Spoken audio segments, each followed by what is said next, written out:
కలెక్టర్లు అద్భుతంగా పనిచేస్తున్నారు. ఆదర్శవంతమైన విధానాన్ని ఆవిష్కరిస్తున్నారు. ఆ విధానాల్ని మిగిలిన కలెక్టర్స్ కూడా పాటించాలన్నారు సీఎం చంద్రబాబు. కొత్త పాలసీలను తయారు చేసి ప్రజలకు పాలన మరింత చేరువ చేయాలని కోరారు. వచ్చే సమావేశానికి ఆ మార్పు కనిపించాలంటూ ఆదేశించారు ఆయన.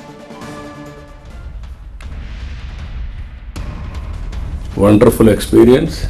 చాలా కలెక్టర్స్ కాన్ఫరెన్స్ చూశాను కానీ I consider this is the best collectors and SPs conference. CM Chandrababu అధ్యక్షతన రెండో రోజు కలెక్టర్ల సదస్సులో కీలక అంశాలు, విధానాలపై చర్చ జరిగింది. తమ జిల్లాలో అమలు చేస్తున్న ఉత్తమ పద్ధతులను సీఎం చంద్రబాబుకు కలెక్టర్లు వివరించారు. స్వర్ణాంధ్ర 2047, 10 సూత్రాలు, నైపుణ్యాభివృద్ధి, ఉపాధి అంశాలపై అధికారులు ప్రెజెంటేషన్ ఇచ్చారు. శాంతి భద్రతలపైన సమీక్ష నిర్వహించారు సీఎం చంద్రబాబు. అల్లూరి, పార్వతీపురం మన్యం, ఏలూరు, నెల్లూరు, కడప, అనంతపురం జిల్లాల కలెక్టర్లు పవర్ పాయింట్ ప్రెజెంటేషన్ ఇచ్చారు. విద్యార్థుల్లో ప్రతిభను ప్రోత్సహించేలా రూపొందించిన ప్రాజెక్టు నిర్మాణ్ గురించి అల్లూరు జిల్లా కలెక్టర్ దినేష్ కుమార్ వివరించారు. విద్యార్థులు పరిశుభ్రత, హైజీనిక్ కండిషన్స్ పాటించేలా రూపొందించిన ముస్తాబు కార్యక్రమాన్ని పార్వతీపురం మన్యం జిల్లా కలెక్టర్ ప్రభాకర్ రెడ్డి ప్రెజెంట్ చేశారు. నాటుసారా తయారీదారుల జీవితాల్లో మార్పు తెస్తూ వారిని మైక్రో ఎంటర్ప్రెన్యూర్లుగా తీర్చిదిద్దేలా రూపొందించిన ప్రాజెక్టు మార్పు కార్యక్రమాన్ని ఏలూరు జిల్లా కలెక్టర్ వెట్రి సెల్వి ప్రెజెంట్ చేశారు.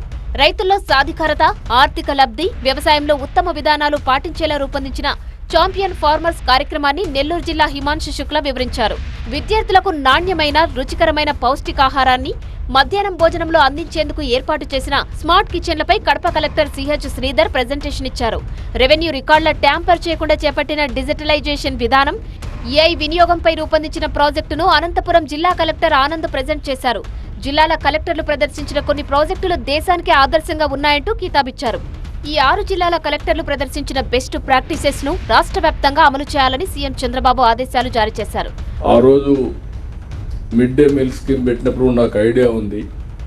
కట్టెలు పొయ్యి ఇచ్చాం. కట్టెల పొయ్యి నుంచి అక్కడి నుంచి సమస్యలు వచ్చాయి. తర్వాత గ్యాస్ ఇచ్చాం. ఆ వంట చేయాలంటే ఎవరిని పెట్టాలంటే డాక్రా ఉమెన్ పెట్టాం. చాలా ఎక్సర్సైజ్ చేసి ఇప్పుడు స్మార్ట్ కిచెన్కి వచ్చాం. ఈ స్మార్ట్ కిచెన్ నుంచి స్మార్ట్ హెల్త్, స్మార్ట్ చిల్డ్రన్కి తీసుకెళ్ళాలి. పార్వతీపురం మన్యం జిల్లా కలెక్టర్ ప్రెజెంటేషన్ తర్వాత సీఎం చంద్రబాబు ఆసక్తికర వ్యాఖ్యలు చేశారు. పోస్టింగ్ ఇచ్చే సమయంలో ప్రభాకర్ రెడ్డిపై సీనియర్ అధికారులు మంచి అభిప్రాయాన్ని వ్యక్తం చేయలేదన్నారు. ఒక్క అవకాశం ఇస్తే నిరూపించుకుంటానని ప్రభాకర్ రెడ్డి రిక్వెస్ట్ చేశారని సీఎం గుర్తు చేశారు. ఒక అవకాశం ఇచ్చానని చాలా బాగా పనిచేస్తున్నారని సీఎం అభినందించారు.